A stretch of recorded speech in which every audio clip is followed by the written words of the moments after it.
দেওয়ার পরে এখন রাত্রি থাকতে হইতো, রাত্রি আসি আমি আর আমাদের সাতক্ষীরার মদন সাহা তিনি আসেন। এবার আমার সকালবেলা প্রার্থনার পরে আমাদের সাত্তত সুন্দর মন্ডল, আপনারা অনেকেই চেনেন, সাত্তত সুন্দর মন্ডল যাজক কর্মী, ওনার বাবা এই জমিটা দান করেছিলেন। সেখানে আর কি বাগডাঙ্গা সৎসঙ্গ বিহার হচ্ছে, তো ওনাদের বাড়িতেই আমি আর কি ছিলাম আর কি। এইবার সকালবেলা সাত্তত সুন্দর মন্ডল এবং ওনার দিদি সাবিত্রী মন্ডল, ওনারা আমাকে ওই মদন শাহদাদার কাছে জিজ্ঞাসা করছেন যে এ দাদা কি সুস্থ হয়নি? তো মদন দা বললেন যে না, উনি সুস্থ হয়নি না। আমি তখন সুস্থ নেইনি, আর সুস্থ নেওয়ার চিন্তা ভাবনাও কখনো হয়নি। ব্যবসায়ী, আমার কাটা কাপড়ের দোকান সাতক্ষীরা বাজারে টাউনে, তখন আর কি মানে ওই যখন বললেন তখন ওই সাবিত্রী মন্ডল উনি বলছেন যে সে কি, দাদাকে দেখলি তো মনে হয় উনি সুস্থ হয়নি, কিন্তু সুস্থ হয়নি না, আজকে সুস্থ নিয়ে নিতে হবে। তখন ওখানে আমাদের এক দাদার নামটা এই মুহূর্তে আমার মনে আসছে না, খুব বলিষ্ঠ কর্মী। তো সেই দাদা ওখানে ছিলেন, এই দাদা উপস্থিত আছে জগদীশ মহলদার। হ্যাঁ, আমার মানে স্বস্তিনী ঋত্বিকের নাম হচ্ছে জগদীশ মহলদার। আমার এখানে প্রতিভা রাইমা আছেন, উনি ভালো চেনেন। এইবার এই জগদীশ মহলদার উনি আসেন ওখানে, তখন ওই সাত্যতদা বলছেন দাদা আপনি এক্ষুনি চান ফিরে আসুন, আপনার এখন কিছু খাওয়া যাবে না, আপনি চান ফিরে আসুন। তাই বলি উনি আর কি ওই সাবান টাবান বের করে দিয়েছেন, ওনাদের বাড়ির পাশে পুকুর।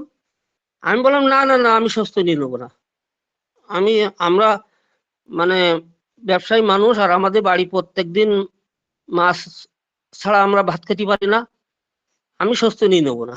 এক কথা বলি বসে থাকলাম। তো তখন সাত্ততদা বলছেন যে সুস্থ নিয়ে আপনি এক্ষুনি নিন, আজকে নিয়ে নেন, ভালো মানে খুব মানে নাম করা আমাদের এই দাদা, মানে মানে বয়স্ক প্রবীণ ঋত্বিক, ওনার কাছ থেকে আপনি স্বস্তিনীটা নিয়ে নেন। তা আমি বললাম আমি স্বস্তি নিয়ে নেবো না। এই বলতে বলতে আমাদের ওই নবতারণ মন্ডল, উনি এখন এসপিআর, উনি এইছেন। তাই ওই সেই সাত্তত সুন্দর মন্ডল উনি বলছেন যে মানে দাদা কেন আপনি স্বস্তি নিয়ে নেবেন না কেন? আমি বললাম আমি যদি এখন স্বস্তি নিয়ে নেই তাহলে আমার নিজত্ব হারিয়ে যাবে। বলেন কি আপনি, মানে এই কথা কি আপনার বলা ঠিক? এক্ষুনি ঠাকুর বলেন স্বস্তি মুক্তি আনে, সব প্রতিদিন সত্য পারে না, উন্নতি চলে না। আপনি বলেন কি, তাহলে তো এ কথা মিথ্যা হয়ে যাবে। আমি বললাম তা আমি বলতে পারি না, তবে আমি এখন স্বস্তি নিয়ে নিলে সমস্যা হবে। বলছি কোনো সমস্যা নেই, আপনি এ করুন, আপনি ওই চান ফিরে আসুন। তখন ওই আমার সাত্ততদা উনি ওই সাবান নিয়ে মানে পুকুরি ঘাটে নিয়ে গেছেন, আমার নিয়ে দিয়ে মানে মাথায় সাবান দিয়ে দিয়েছেন, সব গুছাই। ওই এদিকে সাবিত্রী মা উনি কাপড়, নতুন কাপড় বের করেছেন, ধুতি বের করি, বলছেন দাদা ওই চান করে এসে এই ধুতি পরবেন। তখন কি করি আমি আর কি, মানে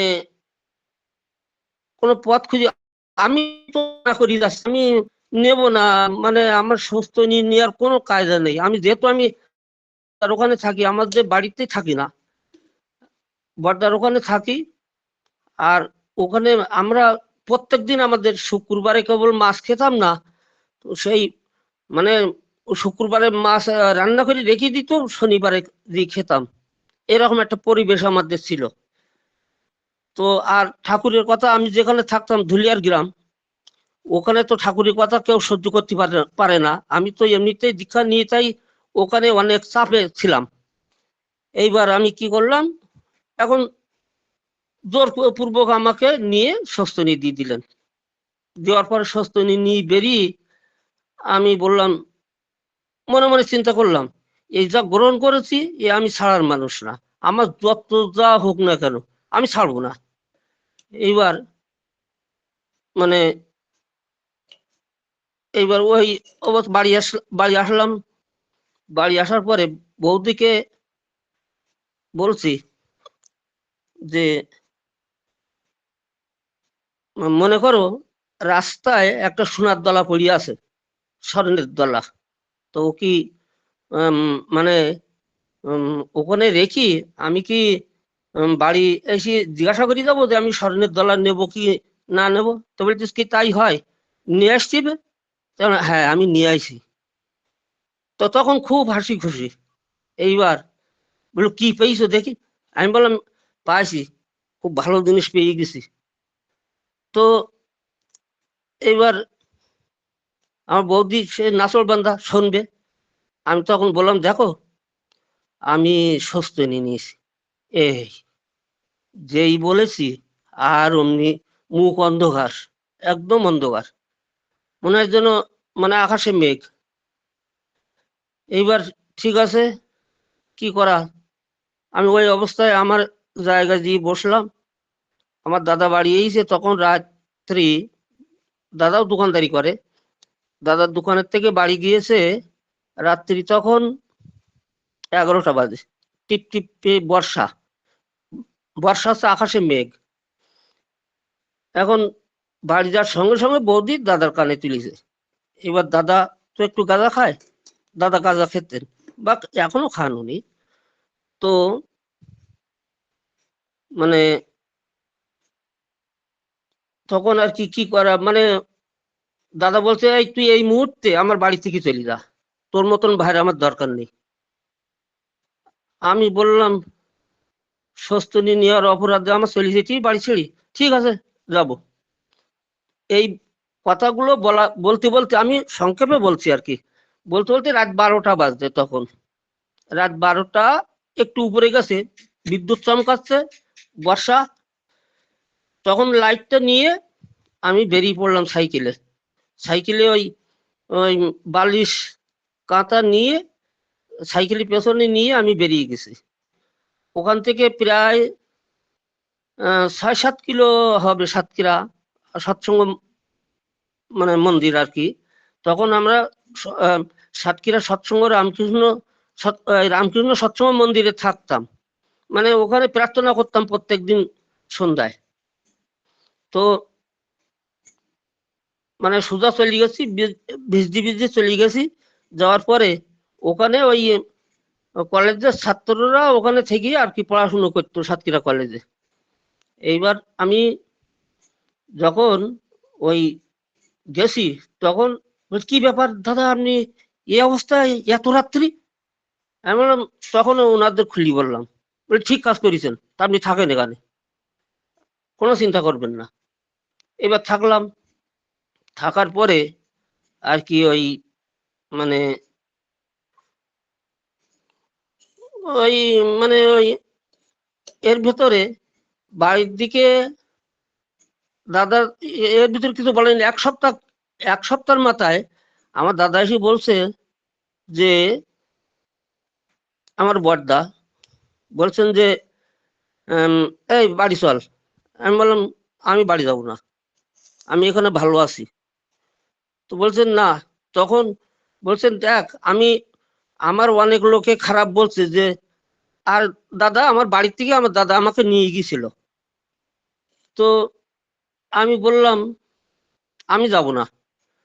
তখন আমার দাদার শালার আন্ডারে দাদা কাজ করতো আর কি।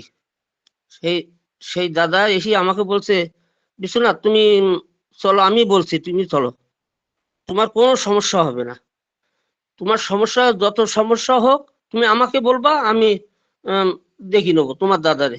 তোমার দাদা বাড়ি থেকে বের করে দিয়ে ভুল করেছে। তোমার দাদারে অনেক লোকে খুব খারাপ বলছে, যে ভাইকে নিয়ে আসলো, সেই ভাইকে তাড়িয়ে দিল বাড়ির থেকে। ঠিক আছে, কি করব, আমি তখন গেলাম আর কি। যেই আমি আমার বলছে ওই দাদা বলছে যে তোর জন্য নতুন হাড়ি কড়াই সব নতুন নেওয়া হয়েছে, তুই তোর কোনো চিন্তা নেই। এবার এর মতো অবস্থায় আমি আর কি, আমার কথাগুলো কি শোনা যাচ্ছে? একদম একদম দাদা। একদম দাদা, খুব ভালো শোনা যাচ্ছে, বলুন বলুন। এইবার আমি গেলাম। এবার পরবর্তীতে ওই দিন যায়, তখন আর কোনো সমস্যা নেই, দাদাও আমার কিছু বলেন না। এই মতো অবস্থায় আমি দোকানদারি করি ঠিকঠাক মতো বাড়ির থেকে। এইবার কিছুদিন পরে আমাদের মনোজ সরকার নাম করি, এখন এসপিআর, তিনি শিক্ষকতা করেন। তো উনি সাতক্ষীরায় থাকেন, ওনাদের বাড়ি মানে হরিণখোলা। তো উনি ওই মাঝে মধ্যে ওই এলাকার লোক আমাদের বাসায় এসে থাকতেন রাত্রে মাঝে মধ্যে। এইবার আমি আর ওই মনোজদা এক জায়গায় আছি, উনি উপনয়নধারী। এবার আমি বলছি কি যে উপনয়ন নিতে গেলে কি করতে হয়, তখন বলছে 36 দিন ব্রত করতে হয়, ঋত্বিকের সাজেশন নিয়ে ব্রত করি, তারপরে ঠাকুর বাড়ি থেকে আর কি ওই মানে আচার্য দর্শন করি, ওখান থেকে প্রায়শ্চিত্ত করি উপনয়ন নিতে হয়, ওখানে আর 12 দিন ওই ব্রত করতে হয়। তা আমি মনে মনে বলছি তাহলে তো ওই উপনয়ন আমার নিতে হবে, তাই যে কোনো কায়দায় আমি তো এই স্বস্তি তো আমার এই ঠিকঠাক হয়ে গেল, এটাই তো সবচেয়ে কঠিন ব্রত। তো এটা যখন আমার স্থায়ী হলো, তখন আমার উপনয়ন নিতে হবে যে কোনো কায়দায়। তো ঠিক আছে, আমি ওই খোঁজ নিতে থাকলাম কোথায় কিভাবে কি করা যায়। এইবার মানে পরবর্তীতে মানে বেশ কিছুদিন পরে শুনলাম যে সারসার নাম করে আমার বড়দির বাড়ি, ওখানে আমার ভাগ্নিরা আর আমার দাদা বাবুর ছোট ভাই ওনারা ব্রত করবে। আমি বললাম ঠিক আছে, আমাদের এখানে প্রতিভা রায়মা আছেন, ওনার বাবা খুব কঠোর এসপিআর ছিলেন, উনি প্রবীণ এসপিআর পণ্ডিত অতুল কৃষ্ণ পণ্ডিত। ওনার কাছে গেলাম, যেই বললাম আমি এরকম ব্রত করতে চাই, উপনয়ন নেব। এখন উনি তখন বলেন খুব ভালো খুব ভালো, খুব ভালো হয়েছে। তারপরে আমি সস্তনী কথা বললাম, তো উনি খুব খুব খুশি, সে যে কি আনন্দ করলেন তার কি বলবো। এইবার মানে ওখান থেকে দিনখান নিয়ে ওই সবার সঙ্গে কথাবার্তা বলি, আমি দোকান বন্ধ করে দিলাম। আমার যে সমস্ত লোকজন বললাম তোমরা অনির্দিষ্টকালের জন্য তোমরা এখন বাড়িতে যাও, বাড়িতে থাকো, আমি এরকম, আমরা তো মানে মানে ঠাকুরের দীক্ষিত, আমি নিরামিষ খাই, আমি উপনয়ন নেওয়ার জন্য মানে এইগুলো আর কি, ওরা উপনয়ন তেমন বোঝে না যেহেতু অদীক্ষিত। তো আমি বললাম ঠিক আছে, ওই তোমাদের অনির্দিষ্টকালের জন্য ছুটি, আমার কতদিন লাগবে আমি জানি না। এবার দোকান বন্ধ করি, আমার দিনখান পড়ে গেল তার আগে। এবার আমি চলে গেলাম একদিন আগে ব্রত যেদিন বলবো শুক্রবারের দিন। আমার শিশির বিন্দু সরকার, আমাদের প্রতিভা রায় মার বড়দা, উনার কাছে উনি আমাকে নিয়ে আর কি ওই বাসায় দিয়ে আসবেন ওই ব্রত গৃহে। উনাকে ওনার সঙ্গে করে নিয়ে গেলাম, বসলাম, বসার পরে টানা 36 দিনে একবারে 36 দিন ব্রত করলাম আর কি। তখন 36 দিন ব্রত করতে প্রথমে মানে 4 নং 36, 4টি ওই শিশুপ্রাজা ব্রত, 4টি তো শিশুপ্রাজা ব্রত যে নিয়ম কানুন ওই রকম। প্রথম দিন আগের দিন ও ব্রত গৃহে বসার আগের দিন আর কি ওই আলো আতপ খেয়ে থাকতে হয়, মাথা সাবান দিয়ে আলো আতপ খেয়ে থাকতে হয়। পরের দিন আর কি ওই ওই থানকুনি পাতার জল খাওয়া যাবে, তাছাড়া আর কিছু খাওয়া যাবে না। এইবার অভিসন্ন করতে হবে। অভিসন্ন ওই নিয়ম কানুন আমাদের ওই ওই বইতে আছে, উপাসনা বইতে আছে। এইবার প্রথম দিন পূর্বাহ্ন, তারপরের দিন অপরাহ্ন, তারপরের দিন অযাচিত, তারপরের দিন নিরাম্ব। মানে পূর্বাহ্ন মানে বেলা পুবি থাকতে অভিসন্ন করতে হবে, তারপর বেলা সোজা হলে পরের দিন অভিসন্ন করতে হবে, তারপরের দিন অযাচিত। আমি কোটিপতি থাকতে পারি, কিন্তু আমার না চাইতে যদি কেউ না দেয়, তা আমি কোটিপতি থাকলেও আমার কিছু খাওয়ার নির্দেশ নেই ঠাকুরের। আর তারই পরের দিন হচ্ছে নিরাম্ব। এই নিরাম্ব মানে একেবারে কিচ্ছুই না। যদি অযাচিত যদি না পাই, তাহলে মানে ওই দিন সকালে কিছু খাওয়া হচ্ছে না, দুপুরে হচ্ছে না, সন্ধ্যায় হচ্ছে না, পরের দিন সকালে হচ্ছে না, দুপুরে হচ্ছে না, সন্ধ্যায় হচ্ছে না, পরের দিন সকালে থানকুনি পাতা। এইবার এইভাবে। আর ওয়াজাসিত যদি পাই, তা 4 নং 36 দিন আমি কিছু খাইতে পারবো না। আর ওই 9 দিন আমি কিছু খাইতে পারবো না 36 দিনের ভিতরে। আর আর 9 দিন আমার যদি না চাইতে কেউ দেয়, অযাচিত দেয়, তাহলে আমি খেতে পারবো। আর 9 দুগুণে 18 দিন আমি নিজের খরচে খেতে পারবো আর কি, অভিসন্ন করতে পারবো। এই মতো অবস্থায় আর কি আমি যখন মানে 36 দিন ব্রত শেষ করি, ব্রত উদযাপন করলাম, তখন আমার শিশির দা, অরবিন্দু দা, তারপরে আমাদের এক দাদা পুলিন বিহারী সরকার দাদা, ওই প্রতিভা রায়মা সেন, ওনারও এক দাদা, ওই জ্ঞাতি দাদা হয়তো হবে আমার মনে হয়। ওনাকে বলবেন ওই এই আলাপনীতে প্রতিভা রায়মাকে বলবেন, উনি বলবে ক্লিয়ার করি, ওনার সব জানা। এইবার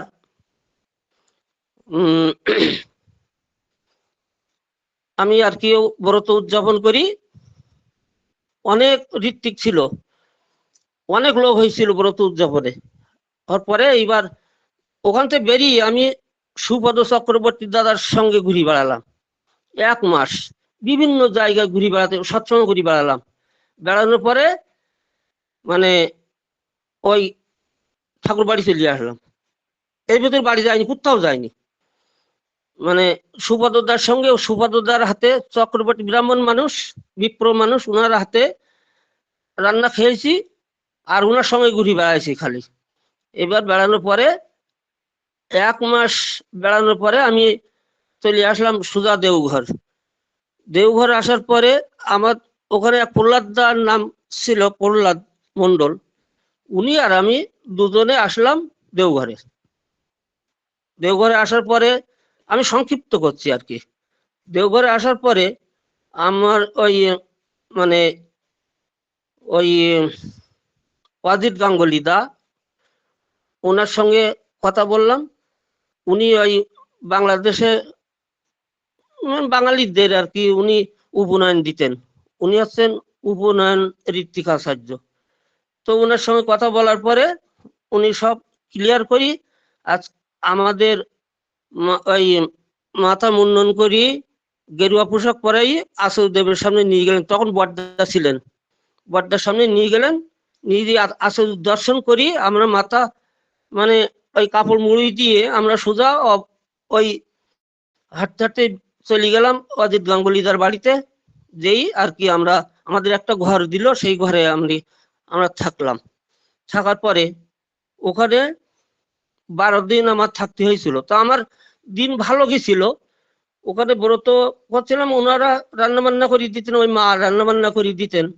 আমাদের ওই যে কীর্তি সুন্দর গাঙ্গুলি দা, এখন লাকনিতে থাকেন, ওই ওই দাদার মা রান্না বান্না করে দিতেন। এইবার একদিন মানে ওই পরিচয় হচ্ছিল যে কে কি করে। তো আমাদের প্রহ্লাদ দা বললেন যে দাদা ওই আপনি কি করেন? উনি বললেন আমি কৃষি কাজ করি। এইবার আমাকে বললেন, তাই আমি বললাম আমি টেলার মাস্টার। তখন মানে ওই পরিচয় মানে ক্লিয়ার বলতে হয় কে কি করে না করে। এবার আমার কাঁথা কাপড়ের দোকান আছে, তো উনি বললেন এই আমার তো একটা মেশিন আছে, তো মেশিন ওটা ঠিকঠাক করিয়ে আমার জামা করিয়ে দেওয়া যাবে, জামা কাপড়। আমি বললাম হ্যাঁ খুব যাবে, এই বরতে গিরিয়ে বসে যদি কাজ করা যায় তো অনেক কষ্ট কম হয়, আনন্দ লাগে। আমি বললাম ঠিক আছে, মেশিন নিয়ে আসুন। এইবার ওনার হ্যান্ড মেশিন ছিল, উনি নিয়ে আসলেন। একাধারে ওনার 5টা পাঞ্জাবি তৈরি করে দিয়েছিলাম, হাফ পাঞ্জাবি। ওনার মেয়ের সালোয়ার কামিজ করে দিছিলাম, ওই কীর্তি গাঙ্গুলিদার একটা টি শার্ট করে দিছিলাম। আর এইভাবে মোটামুটি আমার 12 দিন আমি কাজের ভেতরে ছিলাম, খুব আনন্দে ছিলাম। এই যে 36 দিন ব্রত করার পরে যে আমার শরীরটা শুকিয়ে গেছিল, তো মানে শরীরটা আবার ওই ওখানে থেকে আবার ভালোই গেল। এইবার আমি যখন মানে ওই উপনয়ন নিয়ে 12 দিন পুরি গেল, ওই ওই একই কায়দায় ওই গেরুয়া মানে পোশাক মুড়ি দিয়ে হাতে দণ্ডধ্বনি দেওয়া হয়। তো ওই অবস্থায় সোজা বাড্ডার ওখানে এসে আর কি আমি আমরা দুজনেই ওই বাড্ডার সামনে দাঁড়ালাম। বাড্ডা ওখানে এসে ঘুমটা খুলে দিলাম, দেওয়ার পরে বাড্ডা বললেন "এই, আমাদের কাছে জিজ্ঞাসা করলাম, ভালো?" তা আমরা অত তো বুঝতাম না। আম, ভালো, এইভাবে বলেছি। আর সৎসঙ্গে ওই দেওঘর তো সর্বপ্রথম ওই গেলাম, এর আগে তো কোনো সময় যাইনি আমি ঠাকুর বাড়ি। এবার বড্ডা বড্ডার দর্শন হওয়ার পরে আমরা ওখান থেকে ওই সোজা ওই প্যান্ডেলে যে থাকলাম, মেন প্যান্ডেলে। ওখানে তখন প্যান্ডেলের ব্যবস্থা ছিল, এই বিল্ডিং হয়নি। এখন যত আরাম অত আরাম তখন ছিল না। ওই মাতা মনমোহিনী ধামের পাশে ছিল আনন্দবাজার। তো আমরা ওই আমাদের বেডিং পত্র নিয়ে আর কি আমরা ওই মেন প্যান্ডেলের সামনে ওখানেই ছিলাম 2 দিন থেকে। ওই ওই নববর্ষ উৎসব তখন, ওই যেদিন নববর্ষ উৎসব প্রথম দিন, ওই দিন আমাদের আর কি ব্রত ভঙ্গ হইলো। এবার সেই মতো অবস্থায় আমরা আর কি ওই মানে উপনয়ন নিয়ে ওই 2 দিন উৎসবে আমাদের দেশের থেকে অনেক দাদারা গিয়েছিলেন, আমরা একসঙ্গে বাড়ি আসলাম। এই পর্যন্ত আজকে থাকুক, আর এর পরবর্তীতে আমি বলবো ধারাবাহিক ভাবে। জয় গুরু মা, জয় গুরু, ভালো থাকবেন সবাই। জয় গুরু দাদা, জয় গুরু। আরেকটু বলুন, 10 মিনিট বলুন। জয় গুরু বিশ্বনাথ দা, জয় গুরু। আমরা মানে চলে আসলাম বাড়িতে। বাড়ি এসে আর কি মানে দোকান খুললাম। দোকান খোলার পরে ওখান থেকে আর কি ওই তখন আর কি ওই বিভিন্ন জায়গায় সৎসঙ্গে যাই। আর সুপদদা মানে একদিন মানে বাগডাঙ্গায় যে বলছে এই ব্যাপার, বলছে হ্যাঁ খুব ভালো হয়েছে অজিত গাঙ্গুলি দা আমাদের বাঙালিদের উনি উপনয়ন দেন। আর ওই ওই কি পান্ডে গুরু প্রসাদ পান্ডে যেন গুরু কিঙ্কর পান্ডে, উনি যারা নর্থ বেঙ্গলি ওনাদেরকে উপনয়ন দেন উনি। তো সেইভাবে মানে আর কি উনি বললেন যে এই গুরু কিঙ্কর পান্ডে দা দেন উনি নর্থ বেঙ্গলিদের, আর বাঙালিদের দেন অজিত গাঙ্গুলি দা। তো এইভাবে তখন সবাই খুব মানে খুশি, বলছে এই বিশ্বনাথ দা তো আঙুলফুলি কলা গাছ, আঙুলফুলি কলা গাছ হয়েছেন। এইবার আমি ওইভাবে আসলাম, মানে থাকার পরে মানে আমি এইবার মানে বিয়ের কথাবার্তা চলছে। তারপরে বিয়ে হলো, মানে ঠাকুরের যেভাবে বলা সেই কায়দায় ঋত্বিকরা হচ্ছে ঘটক, ঋত্বিকরা যা দেখি দেবে। সুপদদা আমার মানে ঘটক ছিলেন, উনি থেকে আর কি আমাকে। আর আমার বিয়ের বরযাত্রী, আমার বিয়েতে সম্পূর্ণ নিরামিষ হয়েছিল। আমাদের বাড়ি ওনাকে মানে আমার স্ত্রীকে 1 মাস আগে দীক্ষা এবং স্বস্তিনী সুপদ চক্রবর্তী দাদার কাছ থেকে ওনাকে পাঠিয়ে দিয়েছিলাম। দেওয়ার পরে উনি দীক্ষা এবং স্বস্তিনী একদিনই দিয়েছিলেন। দেওয়ার পরে 1 মাস পরে আমাদের বিয়ে হয়। এবার আমার ঠাকুরের বলা বয়সের পার্থক্য আমার 15 বছরের মানে ছোট আমার স্ত্রী। তো এটা নারী নীতিতে যে ঠাকুরের কথা অনুসারে যেভাবে চলার দরকার, আমি আমার চিন্তাধারা যে ঠাকুরের বাইরে আমি যাব না। তাই যত কষ্ট হয় আর যাই হোক না কেন, ঠাকুরের নীতির বাইরে আমি যাব না। এবার আমি যখন বিয়ে করলাম, আমার মানে যেহেতু নিরামিষ হবে, আমাদের গ্রামের অনেক লোক ওই মানে আসবে না, মানে ওই গিফট দিয়ে সবাই বাড়ি চলে যাচ্ছে। আমরা হিন্দু মুসলমান সবাইকে নিমন্ত্রণ করেছিলাম, মুসলমানরা আসছে কিন্তু ওনারা আসছেন না। আমাদের রান্না করেছিলেন আমাদের একজন এসপিআর আর একজন উপনয়নধারী, মানে রবিন পাল দা আছে উপনয়নধারী আর হাজরাক আলী বিশ্বাস এসপিআর, ওনারা দুইজন রান্না করেছিলেন, মানে খুব সুন্দর রান্না। সেই রান্না খেয়েই ওই ওখানকার মুসলমানরা পর্যন্ত বলছে তোমরা তো সারা জীবন মাছ খাও, এই নিরামিষ খেয়ে খারাপ লেগেছে কোনো জিনিস? কেউ খারাপ বলতে পারিনি, খুব সুন্দর রান্না হয়েছিল, যে মাছ মাংস ভালো খাওয়া হয়েছে। এই পর্যন্ত থাক আপাতত। পরবর্তীতে আমি অন্যটা ওই দীক্ষার ব্যাপারটা আমার এখনো আছে। আমার ওই দীক্ষা নেওয়া মানে কিভাবে নিয়েছিলাম এটা বলবো। আর ওই মানে পরবর্তীতে আমি বলবো ওই দেওঘর ঠাকুরের শতবর্ষ উৎসবে আমি গেছিলাম, মানে কিভাবে গেছিলাম, খুব কষ্ট করে গেছিলাম। ঠাকুরের শতবর্ষ উৎসবে একটা কোটা দেওয়ার কথা হয়েছিল, বড়দা বলেছিলেন, শ্রী শ্রী বড়দা, যে কোটা মানে যারা দিতে পারে তারা ভাগ্যবান। তা আমি আর মদনদা দুইজনে মিলে, তখন টাকার বাটা ছিল 40 টাকা তৎকালীন সময়। তো এখান এখান থেকে 38 বছর আগের কথা, যেহেতু এটা ঠাকুরের 138তম জন্ম বার্ষিকী। তো ওই আমরা দুজন মিলে একটা কোটা দিছিলাম। এইবার পরবর্তীতে শুনলাম যে মানে যারা কোটা দিতে পারেনি অথচ দেওঘর আসবে, তারা মহা মহা ভাগ্যবান। এইবার মানে চিন্তা ভাবনা বেরিয়ে গেল, ঠাকুর বাড়ি যাবো, দেওঘর যাবো, তাই যে কোনো কায়দায়। তো এই পর্যন্ত থাকুক, পরবর্তীতে আমি বলবো আর কি। জয় গুরু, সবাইকে জয় গুরু, সবাই খুব খুব ভালো থাকবেন। জয় গুরু দাদা, জয় গুরু। খুব সুন্দর আলোচনা করছিলেন। আসলে আমার আজকে আমি থামতেও নিজেও যেন মানে আরো যেন মনে হচ্ছিল যে শুনি। টাইমটা খুবই কম হয়ে গেছে মনে হচ্ছে, পুরোটাই শোনার ইচ্ছা ছিল, কিন্তু বাধ্য হয়ে সময়ের জন্য তাকিয়ে আপনি থামলেন। যাই হোক, অপূর্ব আলোচনা করলেন। প্রথমেই বলেছিলেন যে আপনার ভাষাগত ত্রুটি থাকতে পারে, কিন্তু আপনার ভাষা যাই হোক, আপনার ভাব আছে, আর সেই ভাবের জগতেই আমাদেরকে এতক্ষণ আপনি নিয়ে যেতে পেরেছেন। খুব সুন্দর করে নিজের জীবনের দয়ার কথাগুলো বলছিলেন। আমরা প্রত্যেকে সমৃদ্ধ হলাম। পরম পিতার কাছে প্রার্থনা করি দাদা আপনি খুব ভালো থাকুন, সুস্থ থাকুন। ঠাকুর তো প্রকৃত মানুষ চেয়েছেন, সেই মানুষ আপনাকে পরম পিতা করতে পেরেছেন।